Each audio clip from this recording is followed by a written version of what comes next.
dari Perkumpulan Pensiunan Pegawai Bank Indonesia. Mari kita tepuk tangan yang meriah sebagai penghormatan kepada hidup kita.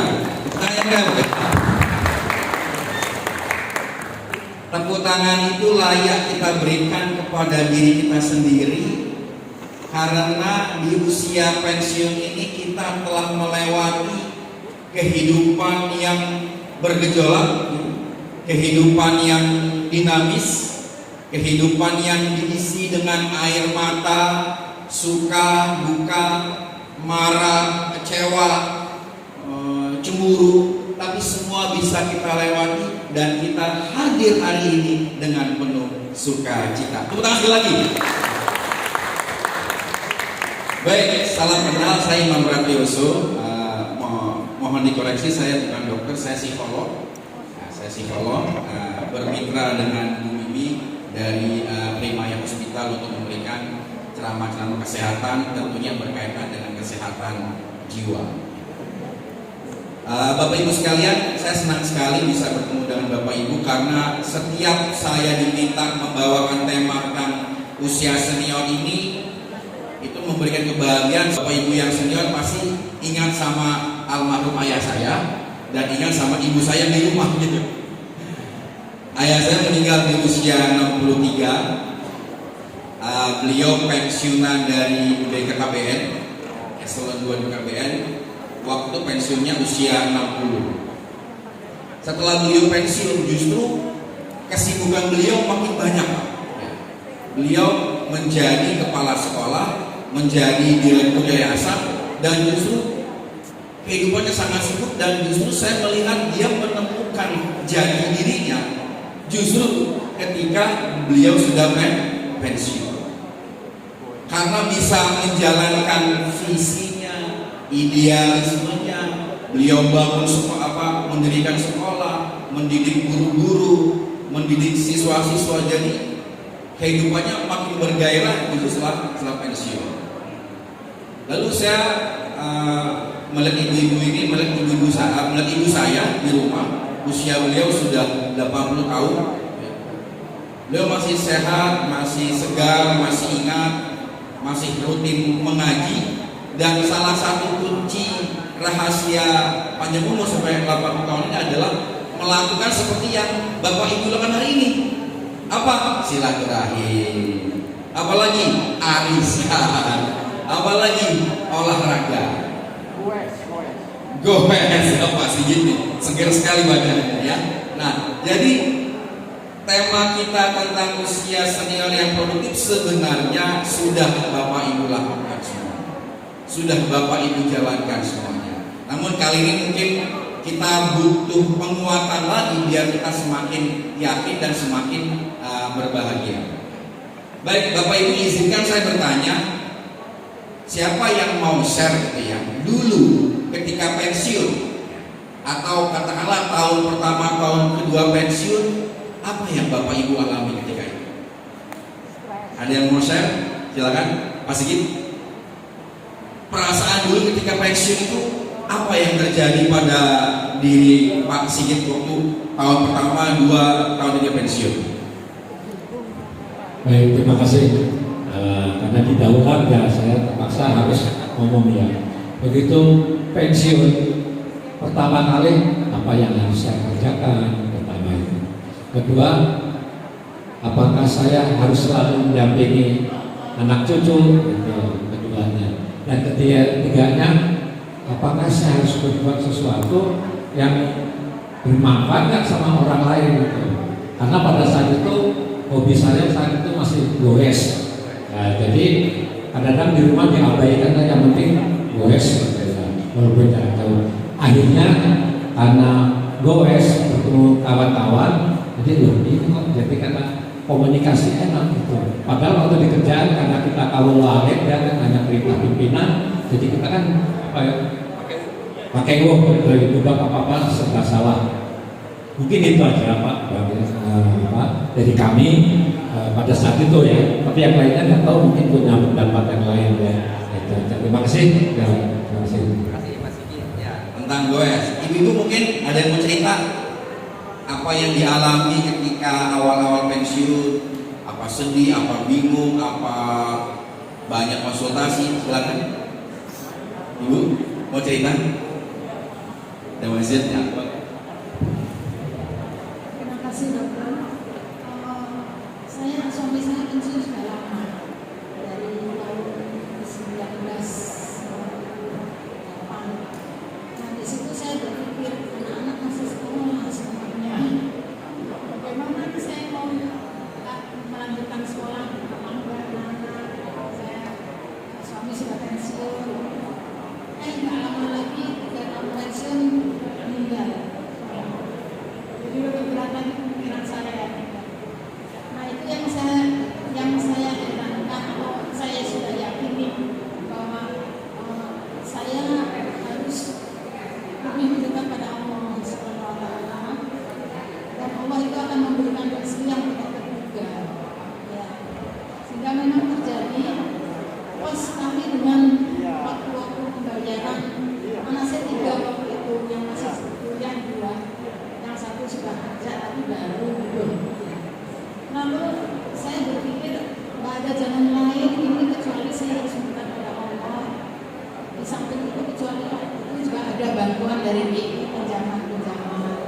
Saya laksanakan itu. Tapi yang satu lagi kan masih sekolah juga. Dari mana ini?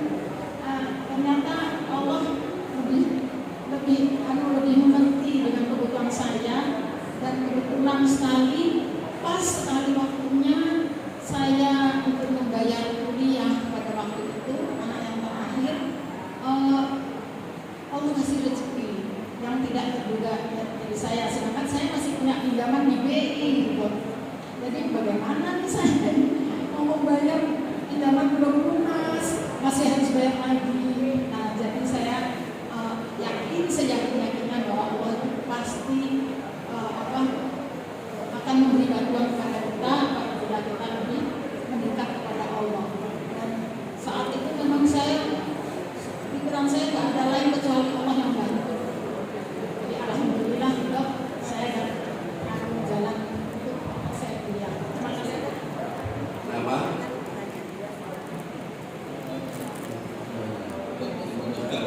Tepuk tangan untuk kedua narasumber kita yang berpendapat ya. Jadi syukur alhamdulillah kalau Pak Sigit tadi setelah pensiun justru makin bergairah dengan goesnya ya, melanjutkan hobi. Kalau Ibu tadi karena sedang merasa ada tanggung jawab, tidak ada jalan lain kecuali berserah diri, semakin bertakwa kepada Allah. Nah, baik Bapak Ibu sekalian, sebenarnya kehidupan kita ini memang banyak diganggu, banyak diindoktrinasi oleh pengetahuan modern yang itu justru sebenarnya mendegradasi kemampuan manusia. Contoh, makna pensiun ini kan seringkali disalah mengertikan. Ya, pensiun berarti selesai. Pensiun berarti stop. Pensiun berarti berhenti berkarir.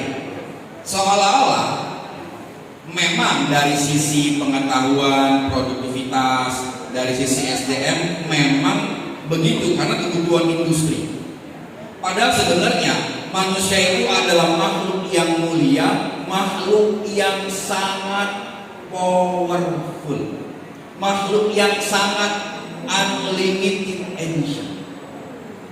Maka bagus sekali kalau sekarang di banyak program di perusahaan itu ada program persiapan masa pensiun. Lalu kemudian para alumni pensiun juga berkumpul untuk istilahnya menyambung rasa. Nah, kembali ke tadi bahwa sebenarnya pensiun itu sebenarnya ya hanya istilah manusia saja sebenarnya.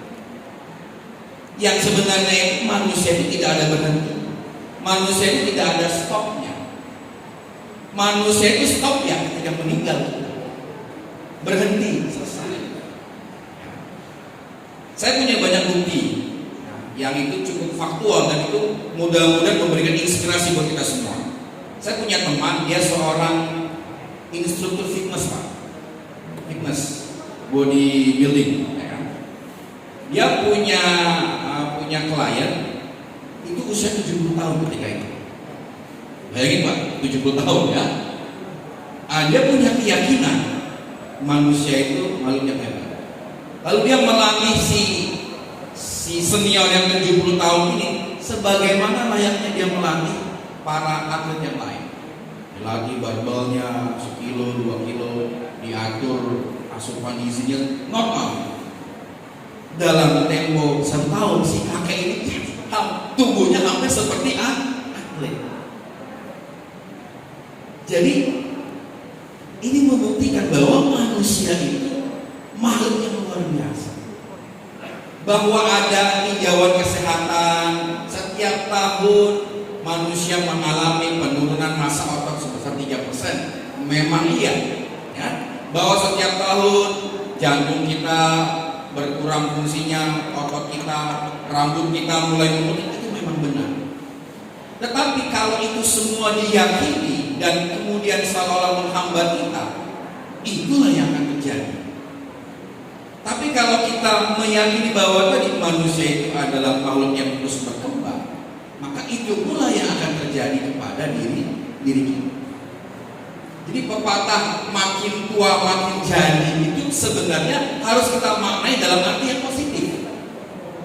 Makin tua makin jadi apanya? Makin jadi sehatnya, makin jadi bijaksananya, makin jadi perhatiannya, makin jadi boleh jadi makin jadi kayanya gitu kan, makin jadi semuanya. Nah ini mudah-mudahan yang bisa menginspirasi kita bahwa menjadi senior, menjadi tua itu bukan alasan kita untuk mengexcuse diri kita. Aku sudah tua, aku sudah. Itu kadang-kadang kita terjebak dalam pemahaman-pemahaman yang kurang pas sehingga mendegradasikan kemampuan diri kita. Saya punya sepupu usianya kemarin 69 tahun, menikah lagi, punya anak lagi. 69. Iya, makanya masih muda kan? Apa saya tanya, Mas, piye rasanya? Sudah lagi, Bang. Aku punya bojo lagi, punya bayi lagi. Kan dia tanggung jawab lagi. Dia harus mikir bayinya, anaknya udah nikah semuanya, udah punya cucu bahkan, dia punya bayi kan? Akhirnya semangat lagi. Dia olahraga, walaupun masih rokok, masih rokok, tapi semangat. Nah semangat inilah yang harus kita kelola. Energi yang tidak terbatas. Kita harus yakin bahwa laqad khalaqnal insana fi ahsani taqwim. Aku ciptakan manusia dalam keadaan yang sebaik-baiknya penciptaan. Banyak sekali lah yang mungkin Bapak Ibu mungkin mengalami kejadian sendiri dalam kehidupan pribadinya, betapa semakin senior kita semakin banyak keajaiban yang kita dapatkan.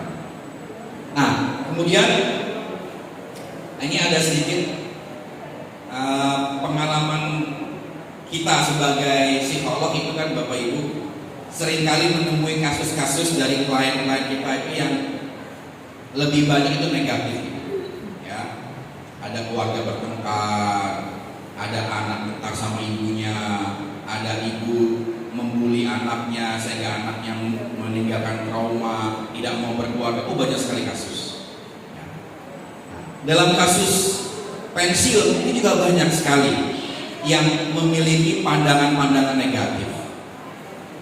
Saya punya kasus di Garut 7 tahun yang lalu. Seorang pensiunan bank ya Pak ya, tapi ini bank swasta Pak. Punya pandangan yang negatif tadi Pak. Merasa aku sudah selesai. Post-power syndrome lah yang kita pahami. Akhirnya hubungan dengan istrinya jadi tidak baik. Pisah kamar. Pokoknya negatif. Nah, ketika mereka yang memandang negatif ingin pensiun dan ketika itu tidak ada lagi kegiatan Pak, nggak mau bergaul, nggak mau masuk seperti ini nih, akhirnya karena negatif, karena kosong, yang masuk adalah pikiran-pikiran negatif. Yang muncul adalah kesedihan-kesedihan di masa lalu, yang muncul adalah trauma-trauma di masa lalu. Yang muncul adalah mungkin perasaan merasa bersalah, ngelihat anaknya nggak sukses, oh ini salah. Ya, muncullah penyesalan-penyesalan. Maka mari kita mengabaikan penyesalan-penyesalan. Semua orang pasti punya penyesalan. Kalau orang menyesal itu berarti tanda bahwa dia hidup. Karena di dalam kehidupannya dia melakukan sesuatu dan sesuatu itu salah. Lalu dia menyesal. Lalu dia memperbaiki. Yang bahaya orang tidak punya penyesalan. Itu malah bahaya. Maka maafkanlah masa lalu kita. Maafkanlah istri kita, maafkanlah suami kita, maafkanlah pimpinan-pimpinan kita yang dulu waktu mimpin nggak bijaksana, yang dulu waktu mimpin sadis, yang dulu waktu mimpin gaya Pak Harto otoritarianisme. Maafkanlah semuanya, lalu berfokuslah pada kebahagiaan kita di setiap harinya. Apa itu kebahagiaan? Ya apapun yang bisa membuat kita senang. Kalau dulu waktu kita masih aktif, kita diindoktrin oleh ilmu modern, bahagia itu ada syaratnya. Betul lah, syaratnya harus punya BMW, syaratnya harus punya rumah di Pondok Indah, syaratnya harus dikawal. Oh, banyak syaratnya. Nah, setelah pensiun ini bersamaan dengan hilang semua itu, kita juga melepaskan semua persyaratan. Bahagia itu cukup bisa ngopi, bisa ngeteh sama istri, sama suami, sama cucu di pagi hari. Untuk pastikan bahagia itu cukup bisa ngegoes. Betul ya Pak ya? 1 kilo, 2 kilo, 3 kilo. Buat ibu-ibu mungkin bahagia itu cukup bisa hadir di majelis taklim arisan. Jadi semakin kita memperkecil semua persyaratan, semakin mudah kita untuk merasakan bahagia. Itu yang membedakan usia senior dengan usia muda. Nah ini foto saya 4 tahun yang lalu. Jadi sebenarnya tidak ada ya Bapak Ibu Islam pensiun itu tidak ada. Apalagi bagi mereka yang tetap produktif. Wah, orang produktif itu ya nggak ada selesainya. Kenapa? Karena dia hidup di dalam pekerjaannya, dia hidup di dalam cita-citanya, dia hidup di dalam karya-karyanya. Kalau Islam mengajarkan fa'idza faraghta fansab wa ila rabbika farghab.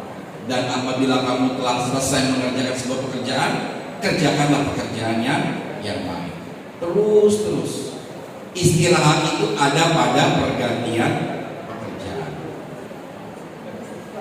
Jadi hari ini kita sudah melakukan dan memantapkan lagi. Aku harus produktif. Aku harus berkarya. Ya.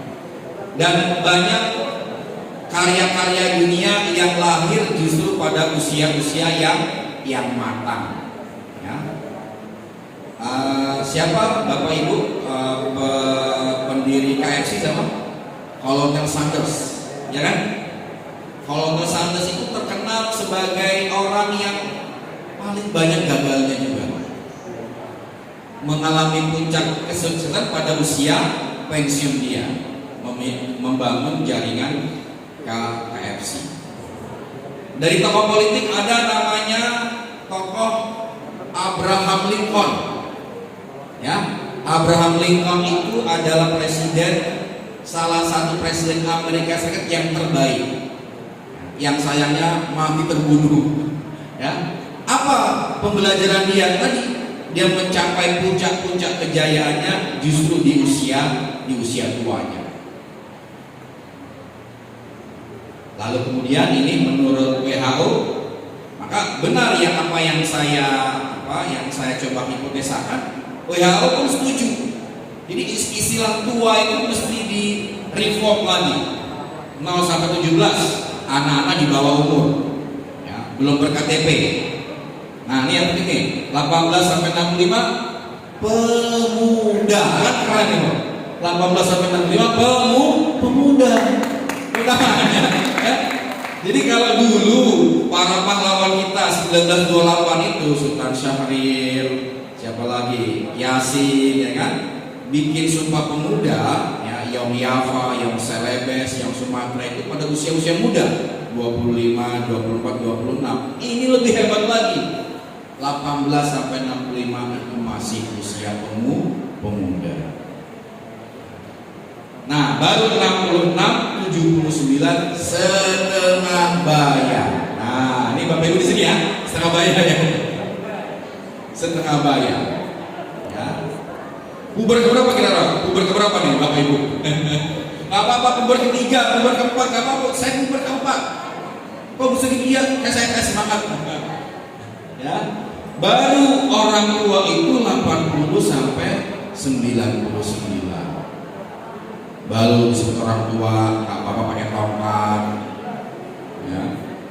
Nah, baru 100 tahun orang tua berusia panjang. Nah ini penting nih Bapak Ibu, merubah mindset kita. Oh, saya masih pemuda ini penting. Mengkonsepsikan diri kita sebagai pemuda itu akan membawa dampak yang positif pada perilaku kita. Ini yang ibu-ibu, misalnya ibu-ibu ketemu anak muda, ibu-ibu dipanggil nenek, suka nggak? Enggak suka, masa nenek? Karena nenek gambarannya di kepala kita tua, apa lemah, nggak mau kita. Jangan panggil nenek, panggil eyang. Mungkin eyang agak mendingan, agak halus. Tapi yang benar adalah putri, ya. Kalau putri, ya, eyang putri. Ya. Baik. Nah, Bapak Ibu sekalian, produktif pengertian sederhananya adalah tetap difungsikannya semua kualitas-kualitas pribadi kita. Nah, kita ini diberikan banyak sekali kualitas oleh Allah. Panca indera, penglihatan, pendengaran, penciuman. Produktif berarti semuanya difungsikan. Ibarat HP kita, gadget kita nih, semua fitur-fitur di situ ada medsos, ada aplikasi, semuanya difungsikan. Kalau difungsikan berarti produktif. Kita pun begitu. Tubuh kita ya difungsikan, ya bergerak, ya goes, ya jalan. Kalau ibu-ibu masak, ya. Kalau menurut ilmu psikologi, 2 kegiatan yang sangat bermanfaat untuk orang-orang usia lanjut, untuk yang perempuan adalah memasak. Karena dalam memasak itu semua talent dalam pikirannya bergerak. Ini campurannya berapa lama, ya, adonannya gimana, bumbunya bagaimana, itu menghidupkan pikiran. Insya Allah nggak lupa, nggak Alzheimer, nggak amnesia, karena bergerak. Kalau yang laki-laki apa? Yang laki-laki itu menurut pengetahuan adalah menyetir. Nah, boleh sekali-kali nih yang pakai supir menyetir, karena dia menjaga kewaspadaan, dia memperkuat mata, dia memperkuat kewaspadaan kiri kanan. Ya, tuh. Mungkin masih banyak kegiatan-kegiatan yang lain. Mundur dulu Bu Bibi, mundur lagi. Jadi, nah, kualitas-kualitas itu kita fungsikan dengan untuk menambah pengalaman baru, bahkan menemukan metode-metode baru. Nah, sekarang waktunya buat Bapak Ibu sekalian yang di usia senior adalah waktunya untuk apa? Waktunya untuk mengajar. Cara yang terbaik untuk belajar adalah mengajar. Nah, ibu ini nih, ibu siapa? Ibu Linda, dia seorang MC. Waktunya untuk beliau untuk mengajar kepada anak-anak muda menjadi MC yang baik. Apapun itu, apapun kemampuan, kompetensi yang Bapak Ibu miliki hari ini, ajarkan ke anak-anak muda. Dari sanalah semangat kita muncul lagi, berkembang lagi, dan dari sanalah konsep tentang saling asih asuh benar-benar kita rawat. Dan itu cara yang terbaik untuk membangun relasi sosial antara Gen Z ini, generasi milenial ini, yang katanya nggak sopan, yang katanya tidak memperhatikan proses. Inilah saatnya kita. Di Amerika itu konon katanya, saya hanya dengar cerita, di Amerika itu punya kebiasaan dalam sebuah kampung itu, sebuah wilayah itu, ada proses yang namanya coach, di mana anak-anak muda mendatangi rumah orang-orang yang senior untuk belajar sesuatu, dan sebaliknya orang-orang yang senior mendatangi yang muda untuk memberikan pengajaran-pengajaran baru. Nah, saya yakin kalau ini bisa diimplementasikan, dan beberapa sudah ada yang mengimplementasikan, ini sesuatu yang bagus sekali. Inisiasinya bisa dari RT RW, ya. Ada malam ajar, ya. Para pensiunan boleh dong bisa berbagi ilmu. Nah, Bapak Ibu yang punya pengetahuan tentang perbankan, mungkin saatnya memberikan pengetahuan tentang literasi keuangan, ya. Bapak Ibu tahu hari ini bagaimana dinamika pinjol itu di masyarakat kita, dan korbannya 65% adalah para guru. Kan sebuah keprihatinan. Butuh masukan, butuh penyegaran, butuh edukasi tentang literasi keuangan, dan korbannya adalah justru guru-guru kita. 65% Pak pinjol. Oke, next. Oke, kita mencoba untuk menolak tua, kan istilahnya begitu ya. Menolak tua itu adalah semacam ungkapan energi untuk kita tetap muda, tetap bersemangat. Tapi seandainya pun kita harus menualah di dalam kebijaksanaan. Dan usia Bapak Ibu semua yang senior, inilah saat untuk menjadi bijaksana. Apa yang membedakan dengan yang anak-anak yang lebih muda? Yang membedakan adalah yang muda belum mengalami kehidupan yang sudah dialami oleh Bapak Ibu yang sudah senior. Sehebat-hebatnya saya yang masih berusia di bawah 50 tahun nggak bisa makan Pak Sigit yang 72 tahun, karena ada selisih 22 tahun Pak.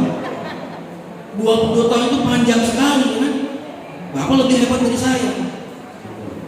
Nah, tinggal bagaimana selisih 22 tahun ini kita konversi menjadi sebuah ilmu, menjadi sebuah teori, menjadi sebuah pemahaman-pemahaman baru yang itu bisa dipelajari oleh yang lebih muda, bahkan kemudian mungkin bisa menjadi teori-teori baru. Kan teori itu kan adalah evaluasi dari teori-teori yang lama. Muncullah teori-teori yang baru. Teori-teori yang baru diperbarui oleh teori-teori masa depan, dan seterusnya. Maka mari di usia senior ini, waktu kita untuk bijaksana. Oh, nggak ada salahnya saya aktif di IG saya, Instagram saya. Nggak ada salahnya saya aktif di TikTok. Setiap jam 5 sore saya buka TikTok saya ngomong. Mungkin sambil ngomong cucu. Hari ini dengan cucu saya akan bercerita pengalaman saya selama 30 tahun di Bank Indonesia. Waktu itu ada kasus misalnya Krismo, gratis, tapi itu berpahala kepada orang yang mendengarkan. Dan Bapak Ibu melakukannya secara konsisten, terus menerus. Siapa tahu itu menjadi branding baru buat Bapak Ibu. Jangan alergi terhadap digital atau teknologi hari-hari ini. Tetaplah muda dalam semangat. Jadi Bapak Ibu sekalian, konsep-konsep tentang muda tua jangan kita degradasi dengan angka-angka usia. Muda itu bukan soal 28 tahun, 30 tahun, 36 tahun jadi wapres, bukan. Muda itu soal semangat. Modal muda itu soal idealisme. Muda itu soal konsistensi kepada kebaikan, kebenaran, keadilan. Itu muda. Jadi kalau ada orang tua yang konsisten bersemangat, konsisten istiqomah, dia muda. Dan muda itu apa ya? Everlasting, terus menerus. Bung Karno, ya kan, Bapak Ibu sendiri lebih paham dari saya, membawa konsep nasakomnya, gitu kan? Nasakom gitu ya, nasional, agama, komunis, digabung di tiga nih. Gila bener dia. Nasional sama agama sama komunis dicampur. Gimana bisa gitu? Tapi itu ide Bung Karno. Ketika kapan? Ketika usia 24 tahun. Ketika dia mendirikan Partai Nasional Indonesia. Idenya dibawa sampai dia jadi presiden. Berdarah-darah itu ya, pembahasan yang lain. Tapi itu ide yang muncul dari masa muda beliau.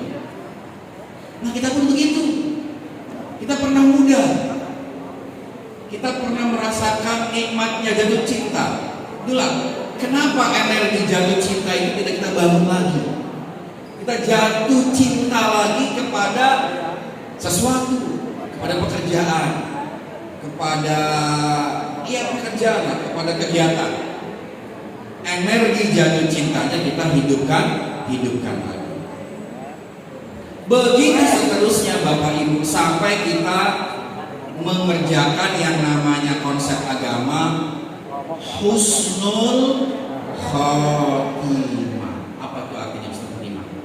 Akhir yang baik. Ini tua itu pada akhirnya adalah husnul khotimah. Goeslah terus sampai kamu tidak lagi mampu goes. Itu husnul khotimah namanya. Ngajilah terus sampai kamu tidak bisa lagi ngaji. Itu husnul khotimah. Berpidato terus sampai kamu nggak bisa lagi pidato. Itu namanya husnul khotimah.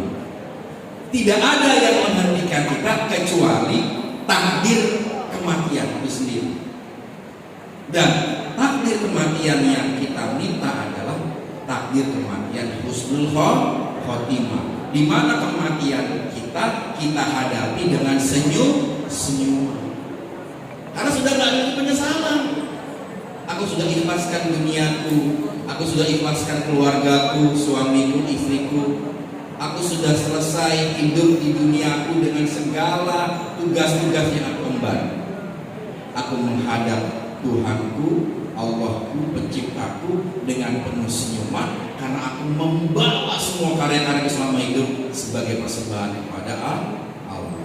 Dan Allah menyambut itu dengan penuh sukacita. Ya ayat Tuhan nafsul mutmainnah irji'i ila rabbiki radiyatan mardiyah fadkhuli fi ibadi wadkhuli jannah. Ya. Jadi usia pensiun adalah usia kebijaksanaan dan penasehatan kepada yang lebih muda. Nah, ini saatnya nih buat Bapak Ibu sekalian, datangi lagi anak-anak ibu, datangi lagi cucu-cucu ibu. Sini dong, Mbak, apa namanya? Mau cerita? Oh iya, ayah mau cerita nih. Oh begitu ya. Kan yang kurang sekarang itu adalah transformasi. Kalau anak-anak muda sekarang terkesan tidak sopan, mungkin karena kita berkontribusi dalam hal itu. Kita tidak ngajak mereka bicara, kita tidak memberikan nasihat-nasihat, kisah-kisah indah dalam hidup kita, sehingga mereka lihat mencari sendiri, cari di medsos, cari di Google, cari di YouTube. Padahal banyak cerita-cerita luar biasa bijaksana yang lahirnya dari bapaknya sendiri, bahkan dari kakeknya sendiri. Ini saatnya kita kembali lagi pada anak kita, kepada cucu kita. Next, sudah. Nah, yang terakhir, ini Bu, semakin banyak yang kita serahkan kepada Tuhan, semakin banyak pula yang Tuhan serahkan kepada kita. Tadi saya sudah bicara bahwa manusia itu makhluk yang mulia, makhluk yang unlimited edition. Tapi bersama dengan itu, akhirnya banyak yang bisa kita pahami bahwa banyak dari kehidupan ini yang tidak bisa kita kontrol dalam kontrol yang penuh, betul nggak? Bahkan kesehatan kita, sekuat-kuatnya kita menggoes, ya kan? Sekuat-kuatnya kita menerapkan gaya hidup sehat, ada celah-celah yang itu tidak bisa kita kontrol. Ada celah-celah yang itu tidak bisa kita pegang sepenuhnya. Disinilah kita menemui titik urgensi yang namanya spiritualitas. Bahwa pada akhirnya kita semuanya innalillahi wa inna ilaihi raji'un. Kita semuanya akan kembali kepada Allah.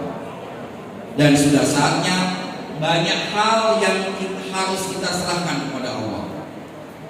Anak kita mungkin meskipun sudah menikah, meskipun sudah punya cucu, kita masih sedih melihat anak kita yang masih suka berantem sama suaminya, masih suka tengkar sama istrinya, masih tidak akur sama cucu-cucu kita. Ini mungkin sudah saatnya kita serahkan semua kepada Allah. Bahkan aku sebagai mbahnya, sebagai kakeknya, sebagai orang tuanya nggak bisa ngatur anakku sendiri. Ini saat kita serahkan semua kepada-Mu ya Allah. Wes ya Allah, sekarangmu ya Allah. Terserah Kau ya Allah. Bahkan diriku ini aku serahkan kepada-Mu. Karena sebanyak-banyaknya yang aku minta, sebanyak-banyaknya yang aku capai dalam permintaan saya, masih banyak yang tidak bisa aku dapatkan, maka aku serahkan kepada Allah. Ketika kita sampai pada titik itu, ketika kita sampai kepada banyak hal yang kita serahkan kepada Allah, maka Allah akan membalas, ya, membalas. Maka Allah akan menyerahkan banyak hal kepada kita. Nah, mungkin Bapak Ibu sudah banyak mempraktekkan.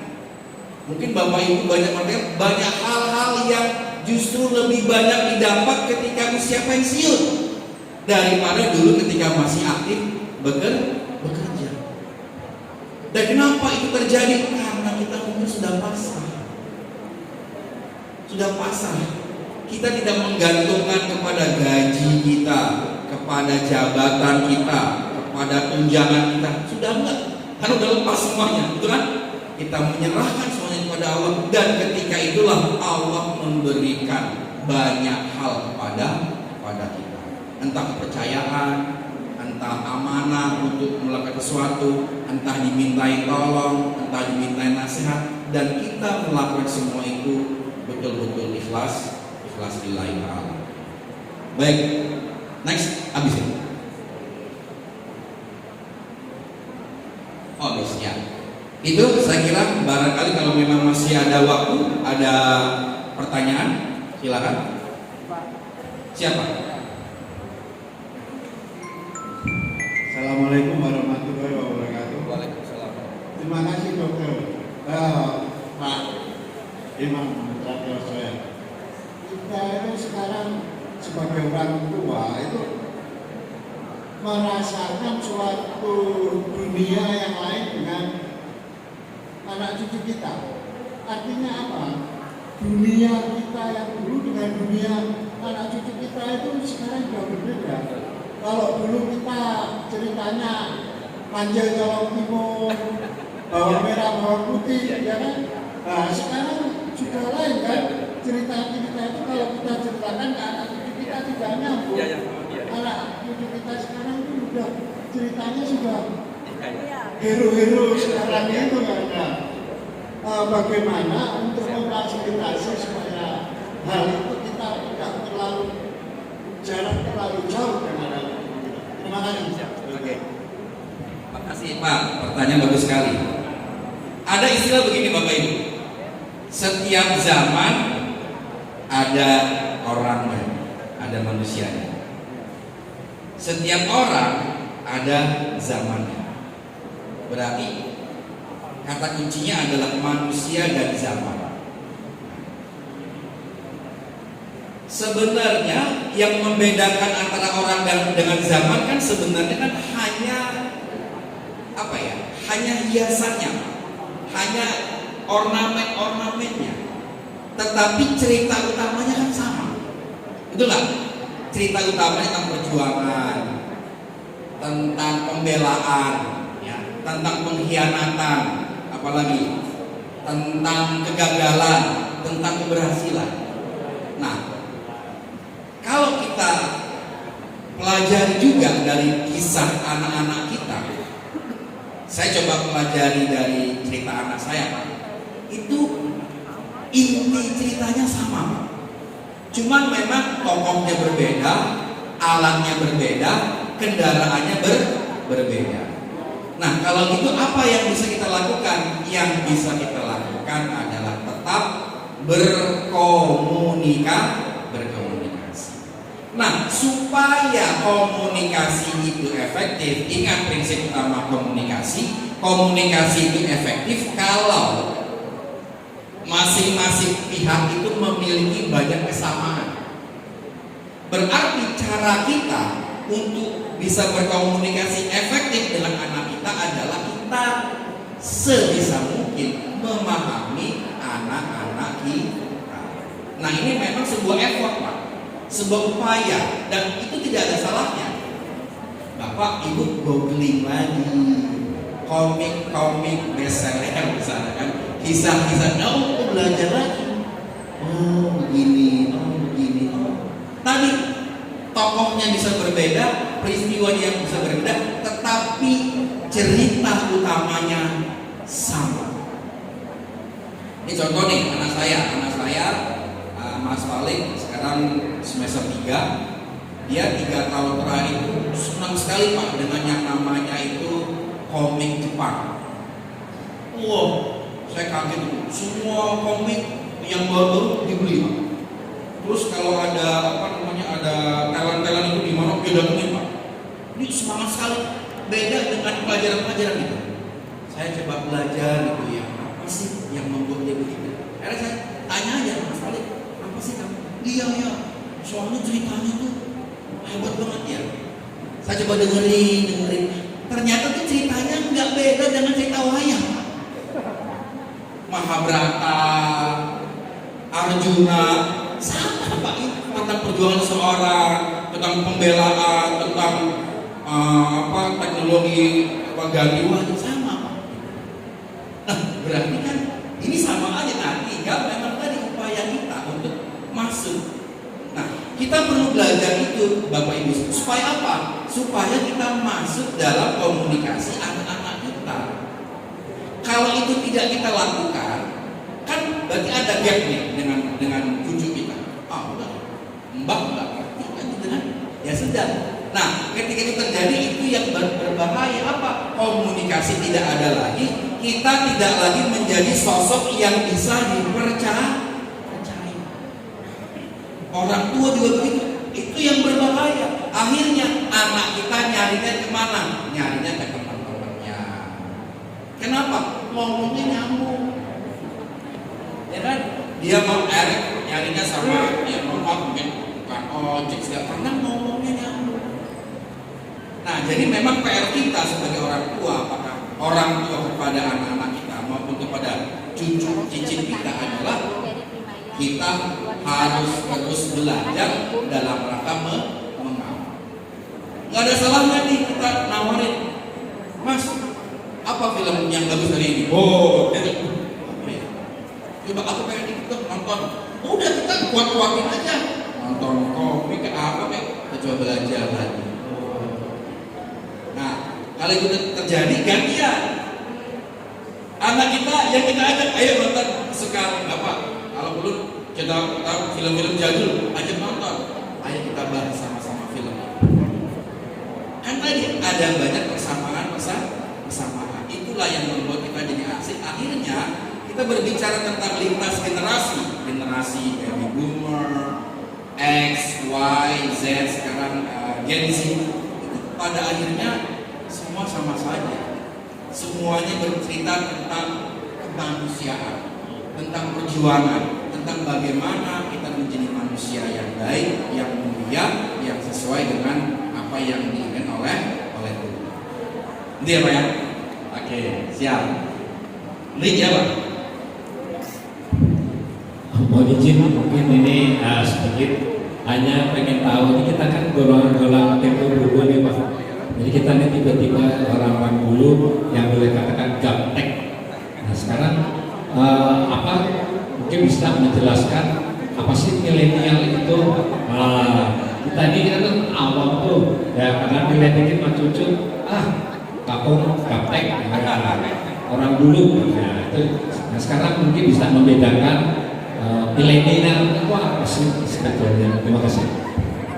Terima kasih Pak Sigit. Jadi gini Bapak Ibu, jadi milenial itu hanya sebuah pengistilahan, sebuah teori untuk menamakan anak-anak kelahiran Pak. Kelahiran milenial, anak-anak kelahiran tahun 80 sebenarnya. Itu kemudian dipecah lagi menjadi anak milenial generasi A, Z. Nanti ada lagi Pak.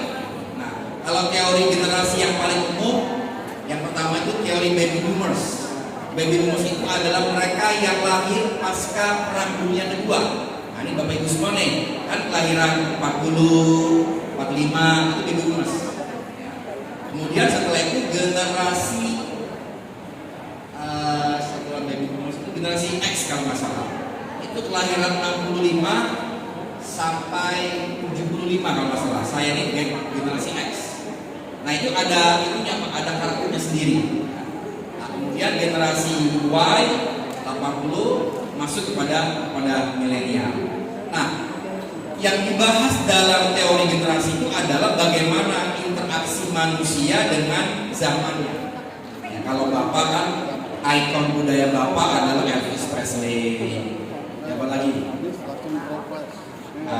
Gus Plus, ya kan? Kalau rocknya Deep Purple, ya kan? Kalau saya juga begitu kan? Nah itu ikon-ikon budaya. Nah, anak milenial tadi adalah anak-anak yang kelahiran tahun 80 ke sini, yang kesininya makin dipecah-pecah lagi. Nah, sampai generasi Alpha, generasi Z itu kelahiran tahun 2000. Nah, sekarang kan ini lagi masa politik nih, ya kan? Kampanye politik, ya kan?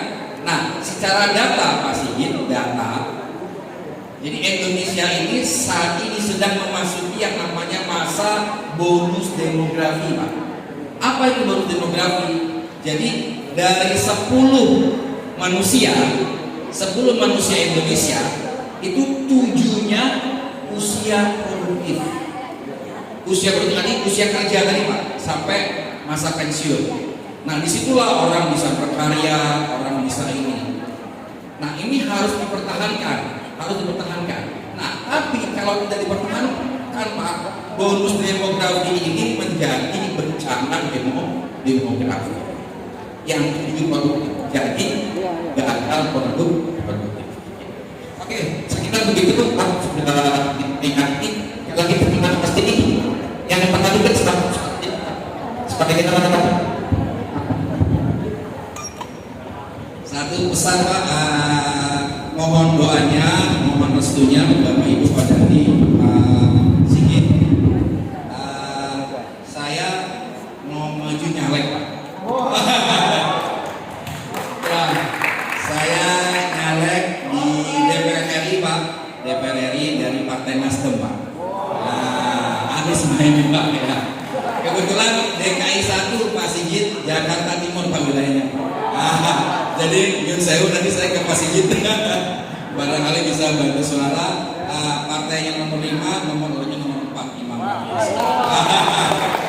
Makasih. Iya, makasih ya. Baik, makasih Pak. Semoga ada manfaatnya. Wassalamualaikum warahmatullahi wabarakatuh. Amin. Terima kasih. Dapil 4 partai nomor 5 ya Pak. Oke, sukses ya Pak. Sukses untuk 5 ini. Selanjutnya kita sering aja dengan acara door prize ya. Oke? Ya. Pak Sigit di pandu kita.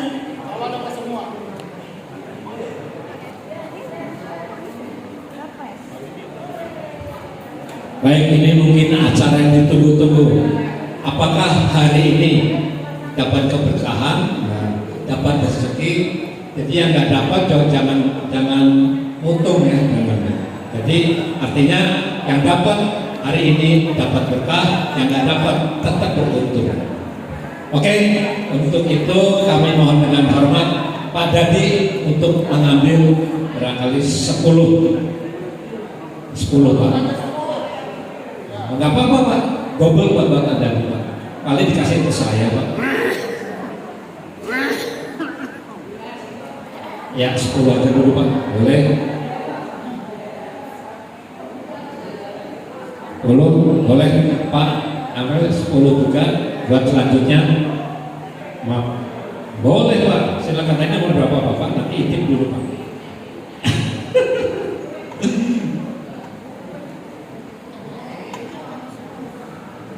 Iya, biar cepet Pak waktunya. Soalnya bisik-bisik nih waktu saya jemput cucu katanya.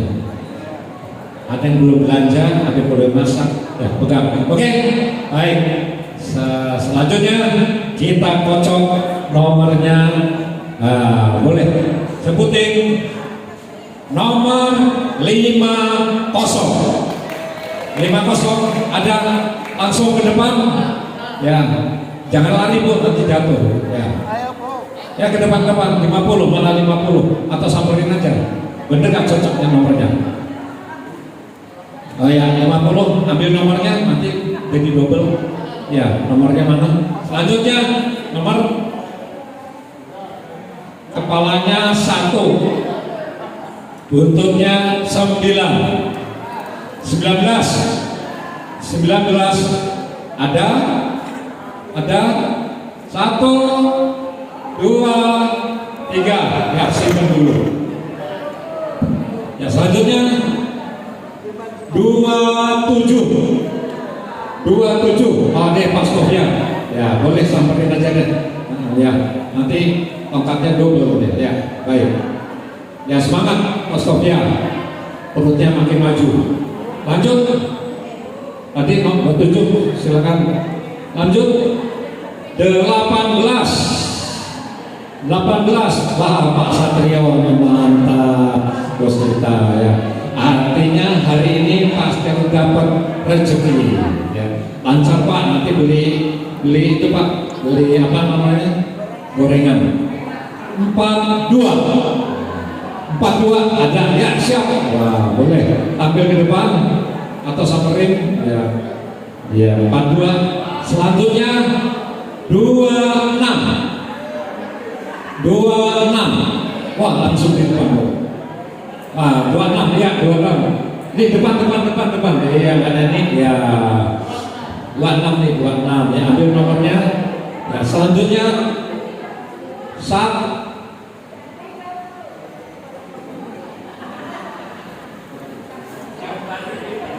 Baik. 1, 2. 12.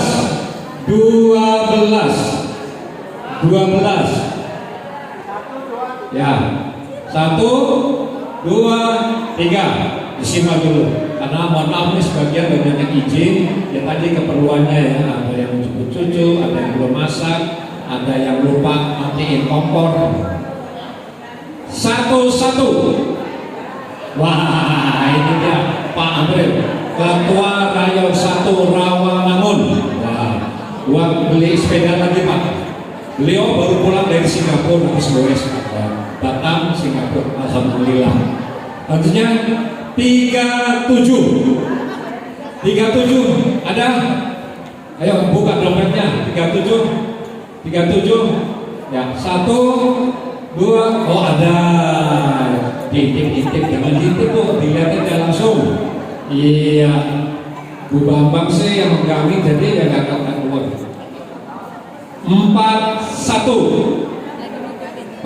ada tuh ya, Ibu silakan Bu. Ya duduk aja Bu. Nah, kecuali masih muda boleh lari. Selanjutnya 13. Wah ini dia, mantap. Boleh ambil nomornya. Ya Bu, nanti bisa di seleksi lagi. Selanjutnya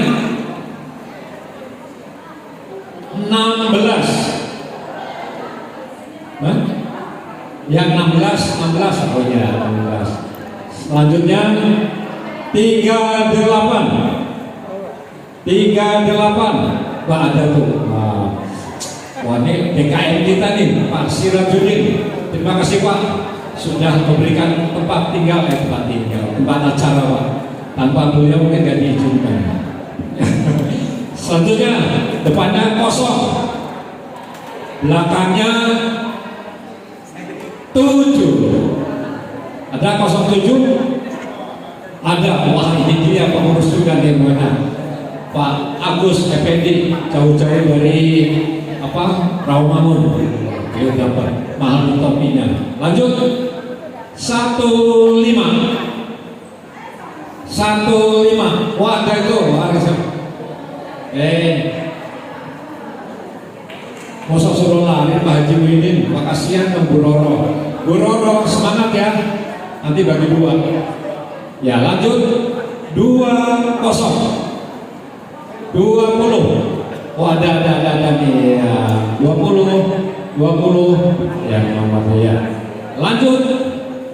Wah bisa urut gini. 21. Iya, alhamdulillah. Jangan kasih tahu cucunya Bu, nanti diminta. Wah ini bisa deket-deketan nih.